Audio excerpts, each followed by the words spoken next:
Olá, pessoal. Eu sou Nicolas Vital e esse é o podcast Eu Como, sempre falando de alimentação com ciência e levando informação de qualidade para os nossos ouvintes, no Spotify, no Anchor e no Apple Podcasts, e também em vídeo no nosso canal do YouTube.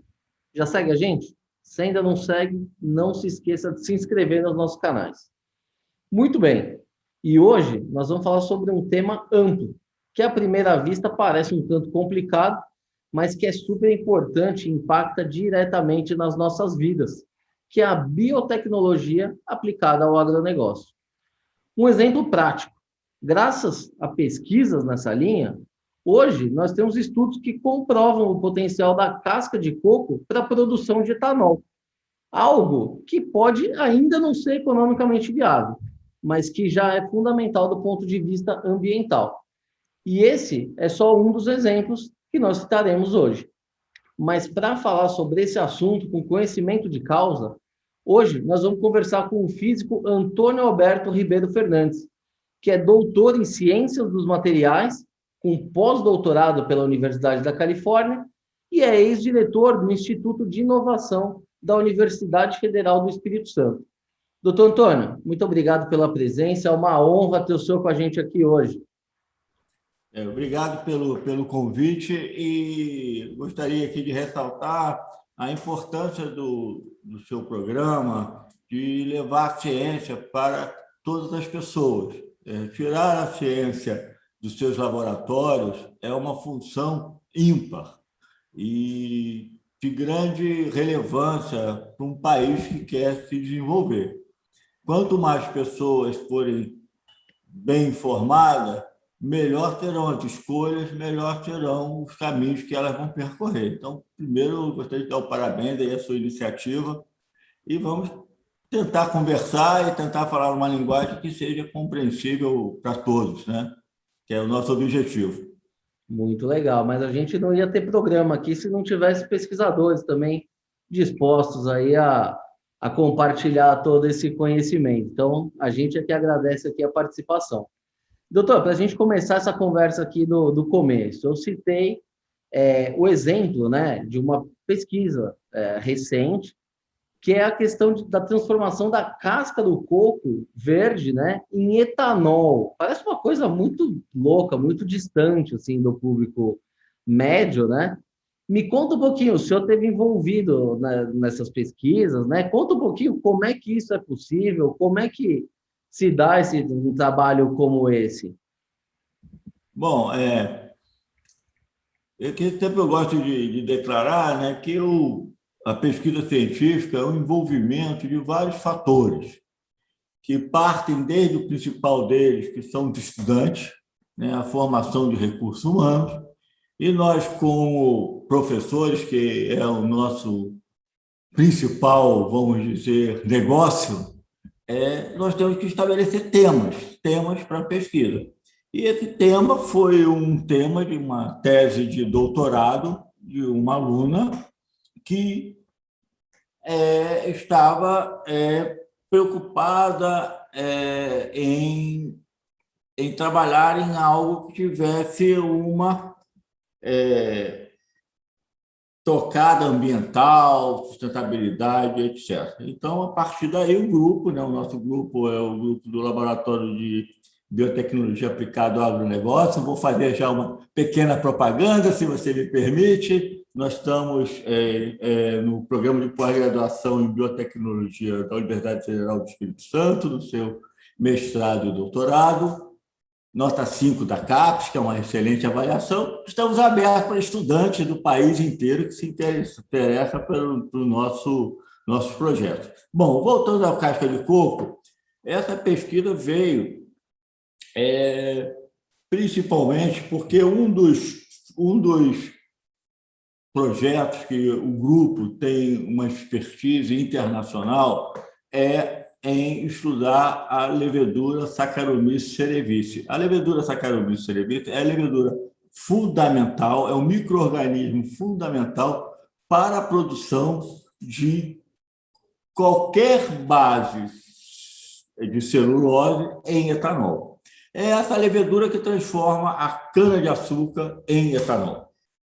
Então, procurando alternativas para o que nós chamamos de etanol de segunda geração, que não advém da cana-de-açúcar, nós vislumbramos que o problema do coco, do resíduo da indústria do coco, era enorme.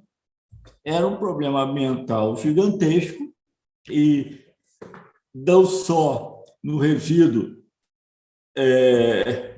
despejados nos nossos 8.000 quilômetros de praia. Todo mundo adora ir na praia tomar uma água de coco fresquinha, né? Retirada do coco na hora, mas aquele coco tem que ser utilizado em outro lugar. Mas também e principalmente nas indústrias de manufaturação desse coco.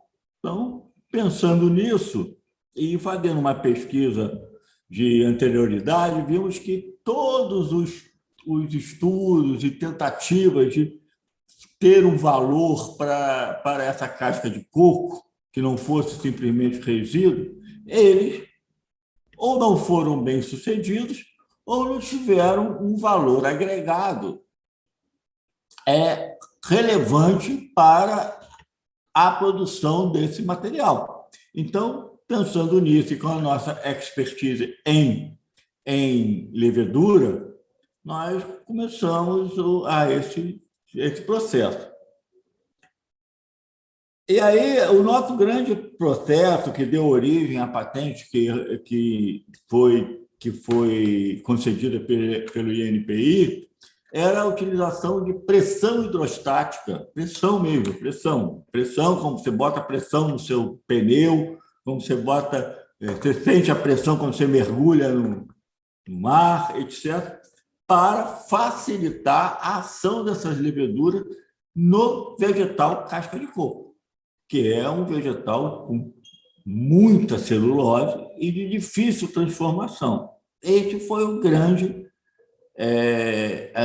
invento da nossa pesquisa. E essa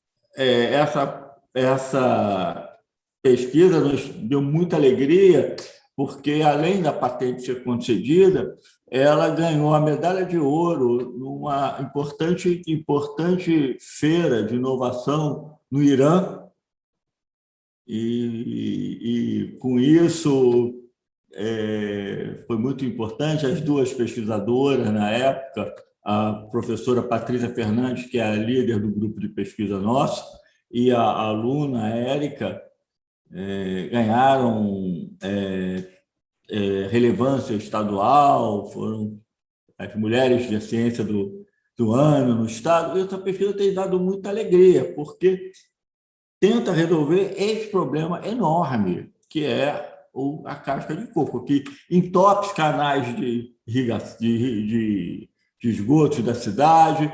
Ela tem difícil estoque por causa do seu volume. Ela gera uma quantidade de chorume altamente tóxico, então é difícil você estabelecer em lixão. Tem baixa poder calórico para queima. E isso nós pensamos, então, em utilizar o coco como uma fonte de etanol de segunda geração. Existem dezenas de grupos no país e pelo mundo que fazem pesquisas similares, tanto no coco quanto em outros rejeitos, como o próprio bagaço da cana-de-açúcar para uma segunda retomada, como a palha de arroz, como vários outros elementos. Então, essa que foi a historinha, né, do nosso grupo. Cabe ressaltar que essa história não é nova. Ela tem mais de 10 anos.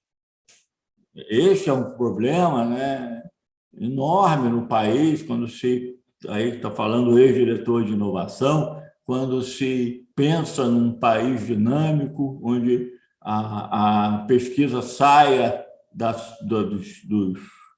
bancadas de laboratório, vão para a sociedade, sejam protegidas, que o nosso INPI, não por culpa dos seus funcionários, são pessoas extremamente qualificadas, mas sim pela enorme quantidade, levam em torno de 10 a 15 anos para conceder uma patente. E isso tem que ser mudado. O INPI já criou algumas normativas importantes, como a patente verde, que é uma patente que base ecológica, que ela tem um fast track, quer dizer, uma aceleração na sua concessão, já criou concursos para novos, então estão tentando resolver o problema, mas ainda é extremamente lento em função da velocidade que a tecnologia tem hoje em dia.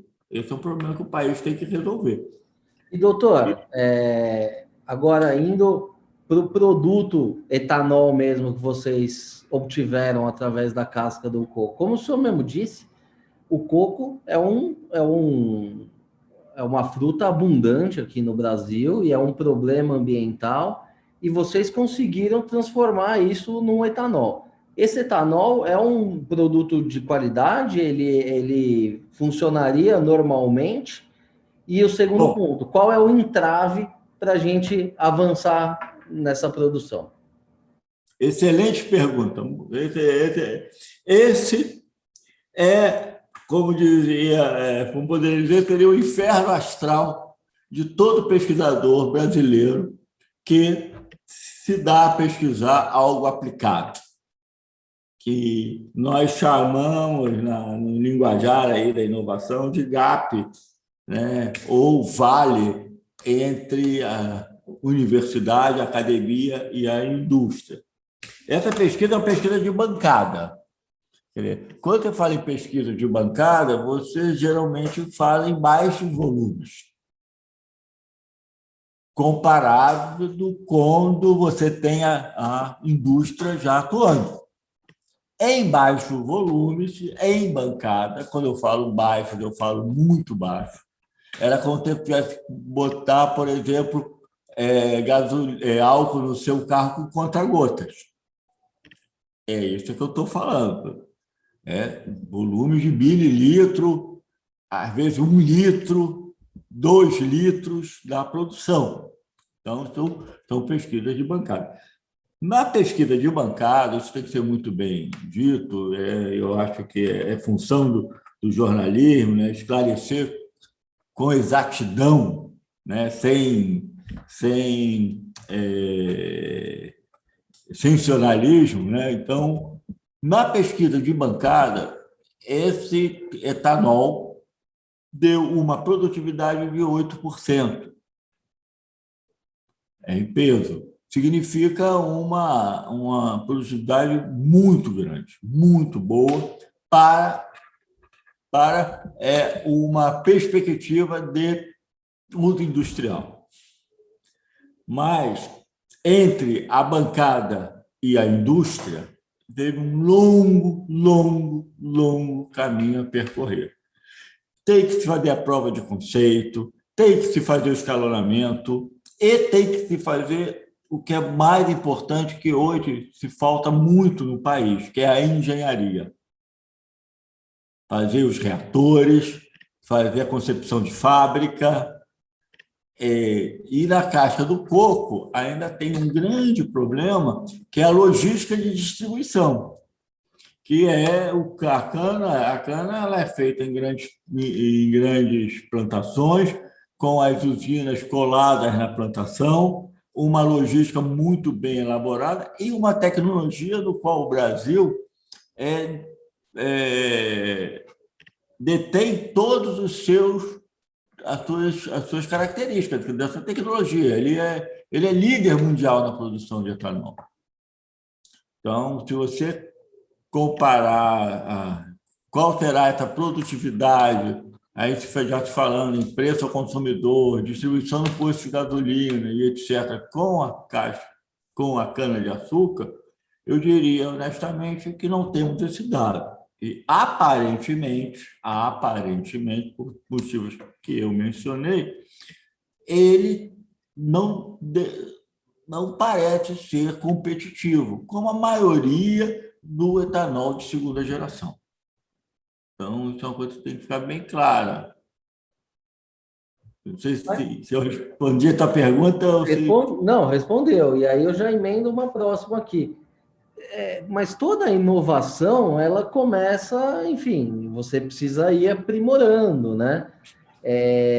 Agora, pode até não ser competitivo com o etanol, mas de repente ele não poderia servir como um complemento ou mesmo servir de combustível para essas próprias usinas que produzem coco, que eu imagino que elas devem processar ali milhões de cocos todos os anos, então ela teria uma matéria-prima abundante, né? Como é que funciona essa questão do desenvolvimento de fato? A nossa ideia primária era não produzir, não fazendo alguns estudos de viabilidade, que não teria produzir etanol para distribuição em postos de gasolina. Isso, nossos estudos levam a ver que foi uma crise energética muito grande, que não se vislumbra no curto prazo, nem no médio, nem no longo prazo, que faria que essas tecnologias tivessem competitividade. Entretanto, nós pensamos uma coisa um pouco mais, vamos dizer assim, radical, uma inovação mais radical, que era que os próximos grandes produtores de coco, as prefeituras e governos locais, aí entrando já numa linha que nós gostamos muito, que era uma linha da tríplice hélice, né? Que governo, sociedade e setor privado, juntos pensando em soluções, fariam pequenas usinas no qual a logística de distribuição fosse vantajosa. Por exemplo, eu moro numa cidade como Vitória, Espírito Santo, uma cidade lindíssima, cheia de praias. Convido todos a virem visitar essa cidade. E todos bebem coco. Tem uma carrocinha vendendo coco em cada esquina da cidade. Então, a cidade poderia fazer pequenas usinas, utilizando essa distribuição, e fazer o seu etanol para ambulância, carro de polícia, etc., etc. E as empresas com o mesmo conceito. Ela colocar pequenas usinas dentro do seu parque industrial e produzir o etanol para os seus carros, tratores, etc., etc. Aí eu vou adiantar até uma pergunta que você certamente iria fazer. Mas por que ele vai fazer isso se é mais barato comprar etanol no posto? Eu, como um gestor de dinheiro da minha casa, eu iria pensar nisso.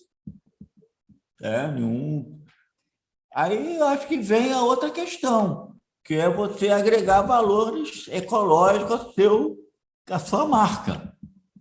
Que hoje esse valor, esse tag, né, esse registro nos seus rótulos ecológicos, tem um valor de mercado enorme. Você vai tomar aquela água de coco no supermercado que gera 0 de rejeito. Ou você vai fazer um político local, vai fazer a propaganda, olha, minha cidade adora coco, toma água de coco e não temos um coco jogado na rua. Inovação e sustentabilidade sempre tem um custo envolvido, né? Hoje a gente vê aí cada vez mais essa questão do ESG, né, presente aí nas grandes empresas. Esse poderia realmente ser um caminho. Agora, já emendando aqui a próxima pergunta, o senhor citou a questão da patente. Demorou aí 10 anos para sair a patente, mas saiu a patente. O que muda isso? Qual que é a ideia da patente? Vocês pretendem licenciar essa tecnologia? O que muda com a patente? Bom, o conceito de patente, né, é um conceito bem amplo e tema de estudos acadêmicos, mas, assim, numa maneira simplista de explicar, a patente é uma proteção. é uma proteção outorgada pelo Estado. Isso é fundamental, esse conceito. Ela é outorgada pelo Estado. O que quer dizer isso? Cada país soberano tem as suas regras patentárias. Então, o Brasil tem a sua, os Estados Unidos tem a dela, a França tem a dela, etc. Tem os acordos internacionais que tentam fazer uma harmonização nessa questão, mas é uma decisão do Estado, outorgar ou não uma patente. Quando essa patente ela é outorgada, ela dá garantias ao inventor, né? Porque existe o pesquisador e o inventor. O pesquisador pesquisa, o inventor inventa algo, né? Mas o conceito da patente é o conceito do inventor. Os direitos comerciais da proteção daquilo que foi concebido pelo seu intelecto. Então, quando você deposita uma patente, você torna aquele estudo acadêmico, no qual, por exemplo, estou na Universidade Federal do Espírito Santo, um ativo financeiro da instituição. Aquilo entra como patrimônio da instituição, como uma empresa. Ela patenteia certa tecnologia, aquilo entra como um ativo financeiro da sua instituição, além de proteger de concorrências desleais, ele, por um prazo determinado, isso é muito importante, um prazo determinado, ele também tem a questão de tornar um ativo financeiro. Então, a universidade ela pode negociar essa patente com o que nós chamamos de licenciar essa patente. Ela também pode vender essa patente para um terceiro interessado em produzir aquela tecnologia. Essa é a questão da patente importante. O Brasil, ele não, há pouco anos atrás, não, um passado bem recente, não dava muita atenção para a questão patentária. Então, não estava no dia a dia do pesquisador universitário essa preocupação.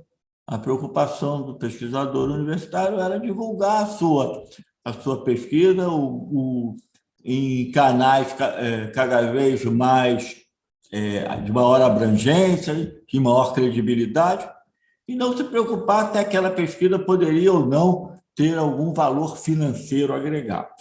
Do tempo para cá, uns 8, 10 anos para cá, essa política governamental, que foi uma política governamental, eu, por exemplo, estava no Ministério da Ciência e Tecnologia quando isso começou a ser desenhado,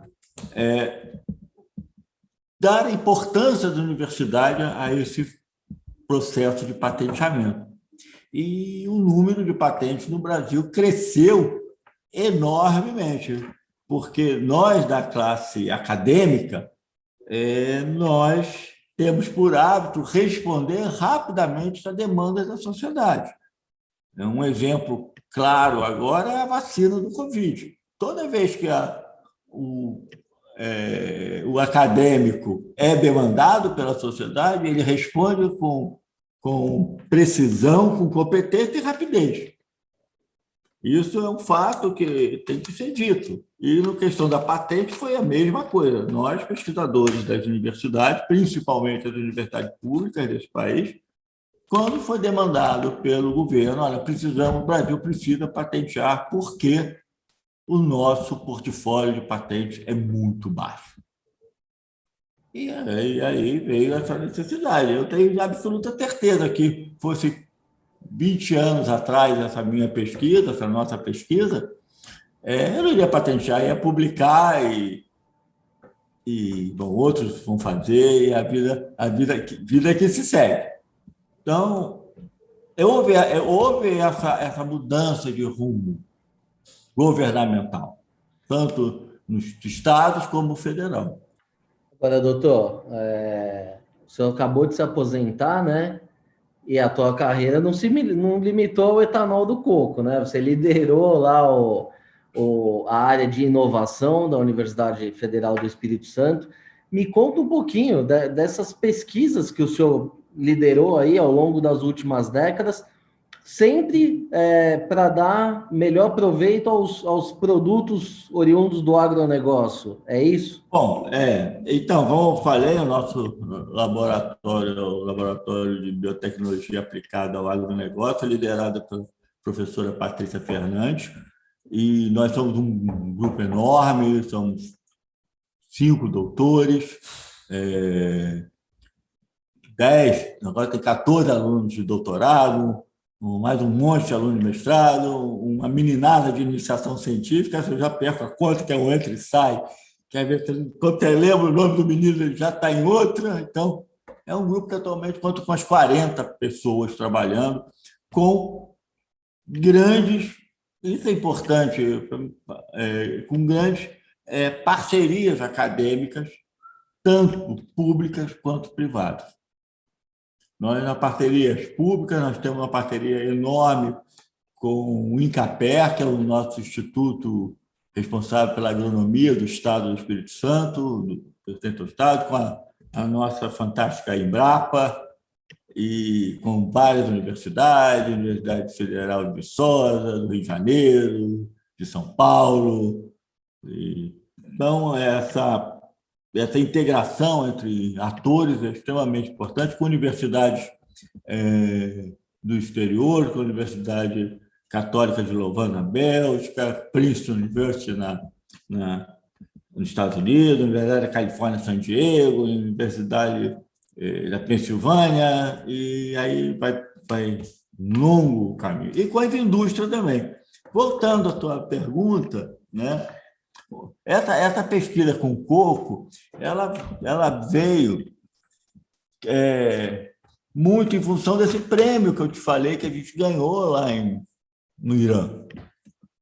E nos foi demandado pela Vale, né, a indústria de pelotização mais importante do mundo, uma pesquisa que talvez pudesse utilizar o coco na fabricação de aglomerantes para pelotização. A Vale ela exporta pelota de minério. O minério é feito em pelota por uma questão de logística, de embarque e desembarque de navio, de embarque em ferrovias, etc. Então, a maneira mais econômica e melhor para se exportar ou transportar o ferro ou outros minerais é em forma de pelota. Mas, para fazer uma pelota, você tem que fazer um bolo de farinha. Se você não botar um aglomerante, você não consegue fazer o bolo.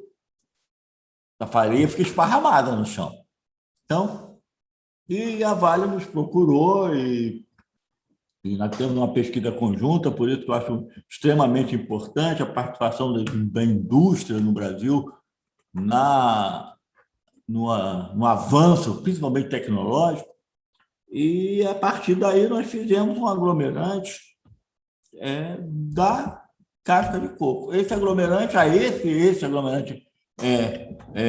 já teve toda a sua prova de conceito feita, a prova industrial, quer dizer, já é uma pesquisa com grau de avanço tecnológico muito elevado. E essa pesquisa já foi patenteada, a patente concedida, em mais de 10 países no mundo, inclusive nos Estados Unidos.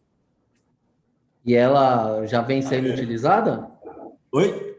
Aí é outra questão, né? Ela está pronta, aí é uma questão de estratégia comercial da Vale e da universidade, que, pela nova marco legal de inovação aqui no país, você pode fazer parcerias público-privadas com divisão patentária. Então, 50% da patente pertence à universidade, 50% pertence à empresa que financiou essa patente. essa porcentagem é negociável. Em outras pesquisas que nós fazemos, importantes, como já falei anteriormente, é no estudo de leveduras, né, da Saccharomyces cerevisiae, nós temos um grupo com bastante experiência nisso, e principalmente em pesquisas do agronegócio. Também do agronegócio, que seja importante para o Estado do Espírito Santo, que é muito importante as universidades terem essa tocada local, né? Agregar valor, tentar agregar conhecimento, tecnologia, como se fala, as coisas que o Estado faz, o Estado produz. Então, nós temos um trabalho enorme com mamão, papaya, né? O Espírito Santo é o maior exportador de mamão do Brasil, e trabalhamos principalmente nas doenças que acometem o mamoeiro, que é a meleira, principalmente o vírus da meleira. Nós somos a maior autoridade nesse vírus mundial. Mas, nesse caso, desenvolvendo pesticidas. Não, desenvolvendo o estudo sobre o vírus, como o vírus atua, como ele qual é a genética desse vírus, e a partir daí é objeto de pesquisa nossa fazer um mamão geneticamente modificado, não transgênico, geneticamente modificado por essas técnicas modernas de edição gênica, como CRISPR e outras, para um mamão que seja resistente a essa praga. Esse vírus. Trabalhamos também fortemente no estudo do abacaxi e valores, com produtos agregados ao abacaxi, como a bromelina, que é uma enzima de alto valor comercial, e etc. E recentemente estamos trabalhando com a Petrobras do estudo de bactérias redutoras de sulfato, que são bactérias que acometem no pré-sal, que causam problemas de corrosão. Aí você vai perguntar, por que a gente está trabalhando nisso? Lembra que lá no início eu falei para vocês, nós somos especialistas em pressão? Então, a pressão a 7.000 metros é enorme, e nós trabalhamos com micro-organismos sujeitos à pressão. Então, a biotecnologia é isso, esse monte de técnicas, um monte de especialista trabalhando junto em processos tecnológicos. Então... Mas esse é o futuro da comida, na verdade, né? As pessoas, em geral, têm um certo preconceito. O senhor citou aí a CRISPR, né? As pessoas já ficam assim, não quero saber porque é a minha comida. Só que você está fazendo um processo que você está melhorando a qualidade da comida, as pessoas, enfim... Não tem noção de como era uma melancia 1 milhão de anos atrás, né? Tudo vai avançando. Vocês só aceleram essa melhoria, não é isso? Esse é o tema, é extremamente importante. Eu acho que você deve colocar aí na sua pauta eu posso até te ajudar nisso, escolher pessoas, sobre o alimento geneticamente modificado e a sua importância na fome do mundo.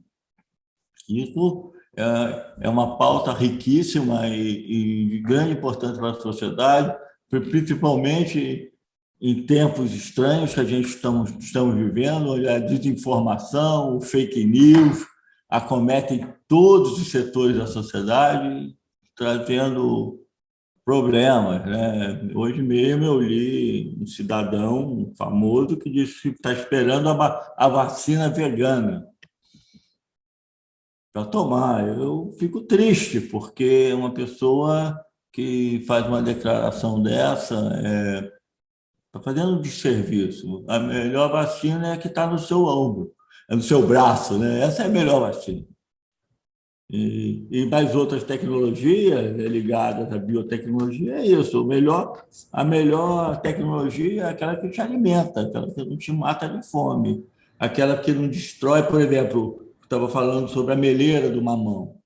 Quando isso acomete num produtor, e geralmente nessas, nessas culturas são pequenos produtores, não são grandes multinacionais, são pequenos produtores. Quando comete uma doença dessa, eles só têm uma solução, que é imposta pela legislação, é derrubar a plantação inteira. E é triste, você vai num campo, você olha aquela plantação enorme de mamão toda derrubada. Exatamente. E aí também, eu não sei qual que é a origem, o senhor disse que é um fungo, né? Não, vírus. Um vírus, desculpa. E aí a importância de você fazer a defesa vegetal, né, desses produtos, porque muita gente também condena todo tipo de tecnologia, mas não entende por que o produtor usa. E aí o senhor acabou de dizer, é o salário dele que está ali, né? Se ele perder, vai causar um problema social gigantesco. No início da minha carreira acadêmica, eu era, como você disse no início do programa, né, eu sou físico. E eu até brinco que a minha conhecimento da agricultura, do agronegócio, era muito simplório. O que está parado é árvore, o que se move é animal.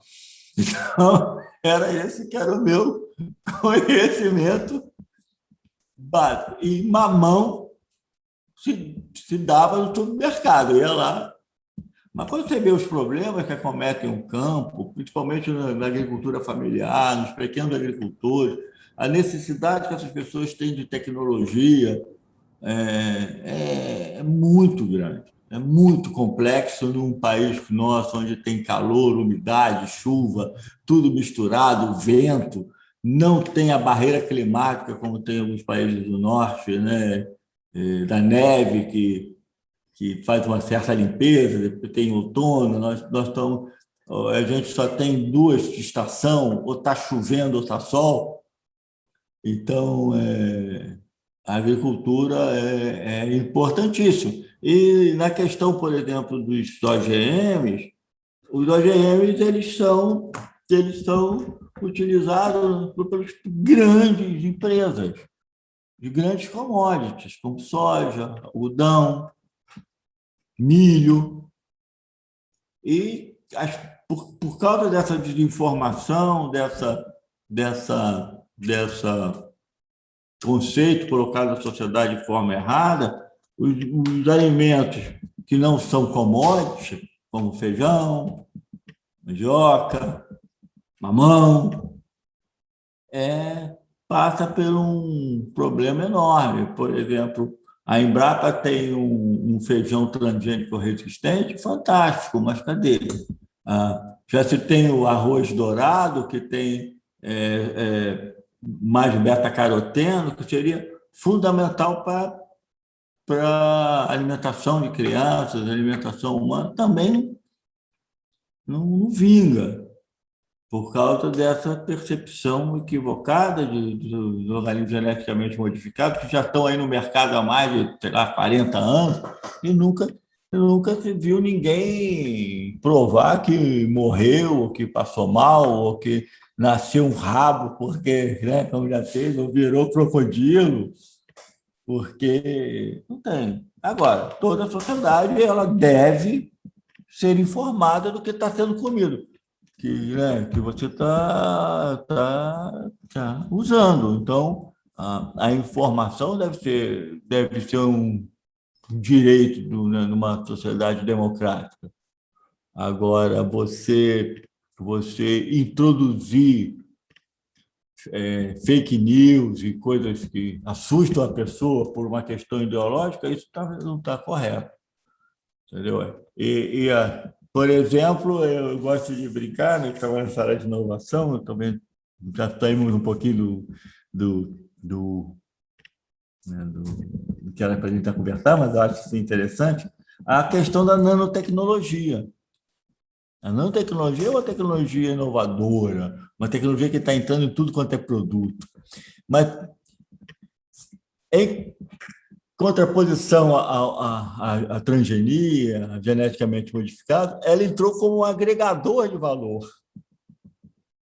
Poxa, aquele meu sabão tem nanotecnologia, então é bom pra caramba. Tudo é Né? como você conta essa história, né?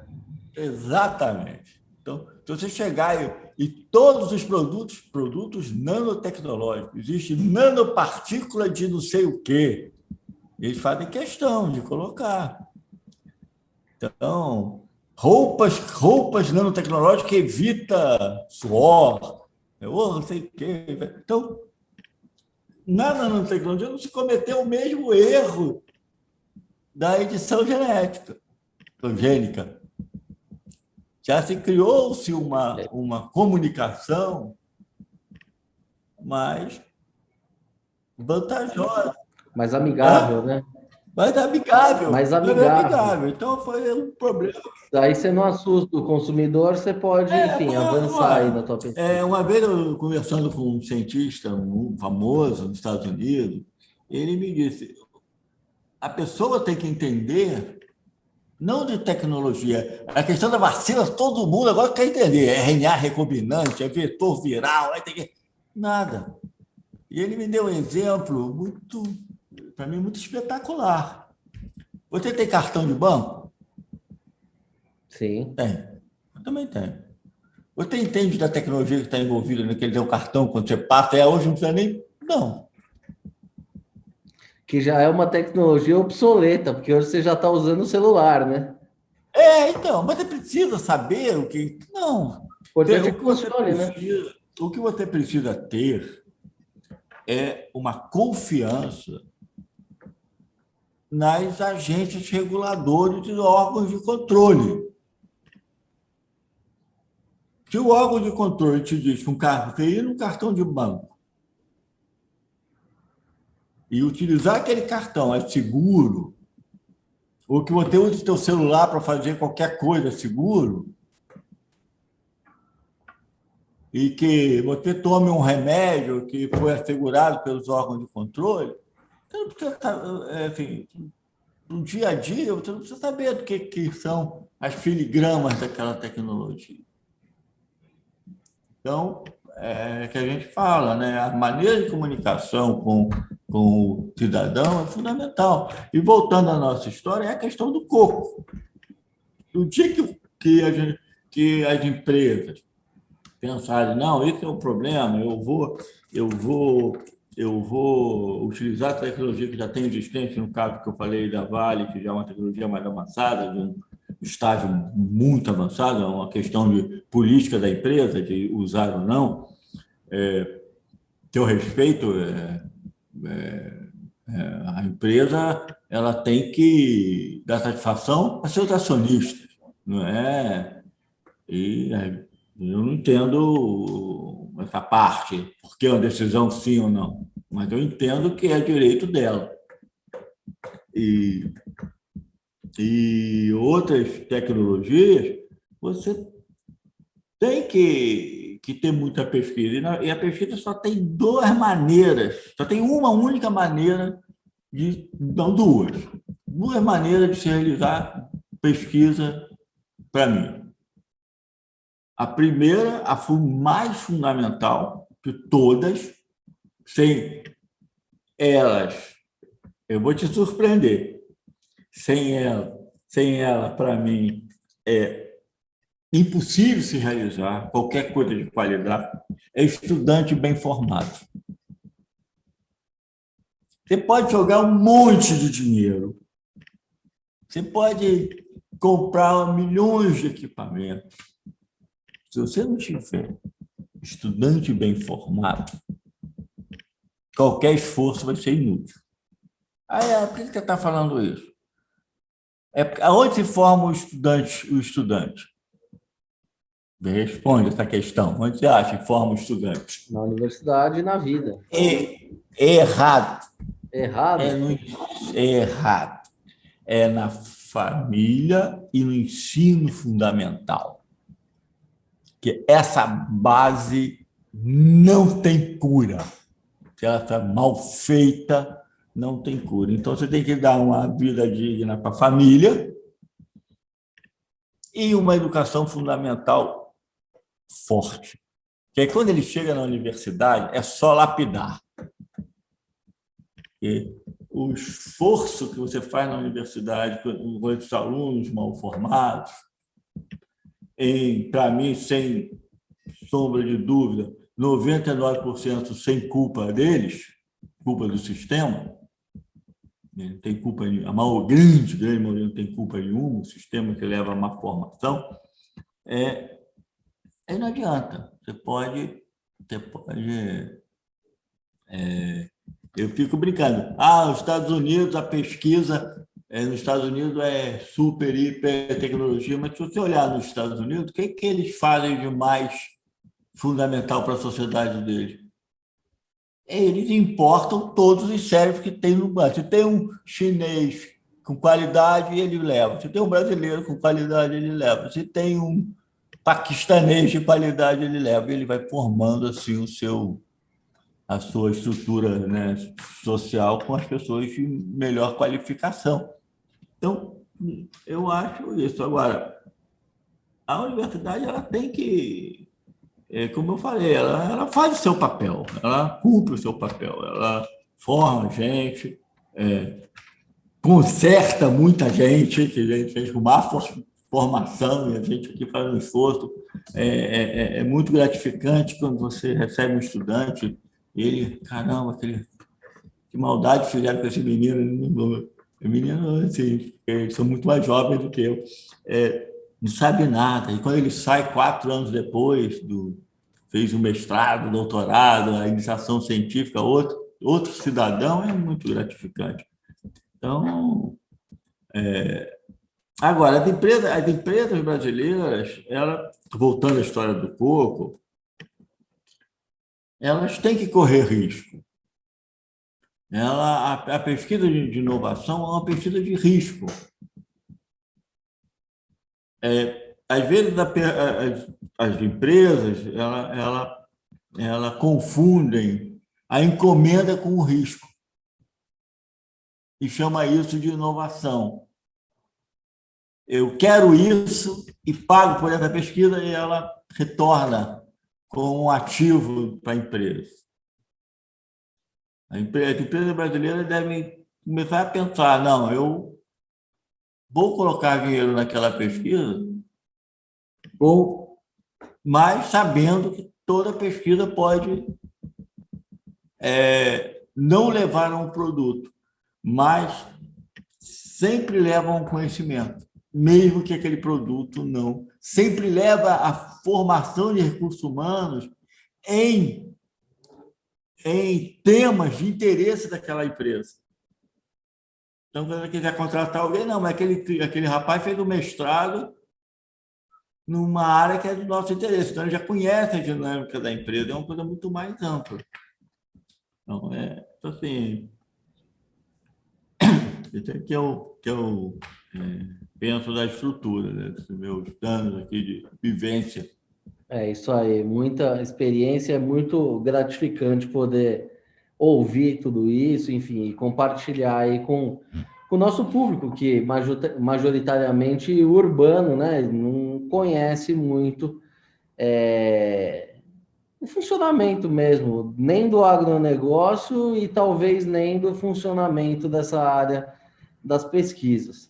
Doutor, essa nossa conversa aqui está muito boa, mas o nosso tempo, infelizmente, já está chegando ao fim.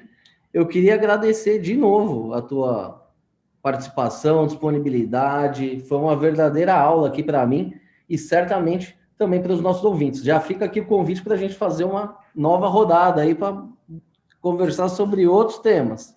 Bom, eu estou à disposição e acredito que os outros professores do meu grupo, cada um com a sua especialidade, estarão sempre à disposição de tentar explicar o que a gente faz. E eu acho que o público tem que entender o papel da universidade pública brasileira, né? O papel importante da universidade pública brasileira. O papel de transformação da universidade pública faz no cidadão. Ela é um patrimônio que tem que ser protegido de qualquer forma. Mas aquela ladainha, mas existe professores e funcionários públicos que não fazem nada. Bom, Tem. Mas me aponte qual área, qual setor da sociedade que não tem maus profissionais. Todos têm. Mas o que traz de transformação, o que a gente vê aqui na nossa universidade, meninos que uma vez eu fiquei, até fico um pouco emocionado eles me responderam, aluno de iniciação científica, fez mestrado com a gente, agora está fazendo doutorado na UFRJ, na Universidade Federal do Rio de Janeiro. Ele falou, rapaz, por que você não vai para casa? Chega aqui no laboratório, 7 horas da manhã, 10 horas, você está aí trabalhando ainda. Ele me falou, professor, eu moro com 8 pessoas numa casa que não tem 30 metros quadrados, com um banheiro do lado de fora. Esse lugar aqui é o mais confortável que eu vi na minha vida. Então, você escutar um negócio desse é muito gratificante. Então, assim, acreditem, né, que eu falo aos seus ouvintes e pessoas que acompanham, né, seu programa, acreditem na universidade pública, no papel transformador dela. As universidades são muito boas, faz pesquisas com grande competência. Você vê aí o Butantan, né, de São Paulo, né, sede de São Paulo, né, a resposta que os profissionais do Butantan, da USP, da Unifesp, deram para a sociedade tão rápido. É isso aí. Estamos aqui à disposição e espero que tenha cumprido aí a sua expectativa da entrevista, do programa, etc. Foi excelente. Obrigado mais uma vez, doutor. Muito bem, pessoal. Essa edição do podcast Eu Como vai ficando por aqui. Se gostou da entrevista, não se esqueça de seguir os nossos canais no YouTube, no Spotify ou na sua plataforma de streaming favorita. Aproveite e siga também no Facebook e no Instagram. Lembrando que esse podcast tem o patrocínio da Crop Life Brasil e volta com a sua programação normal na próxima terça-feira. Por hoje é isso e até a próxima.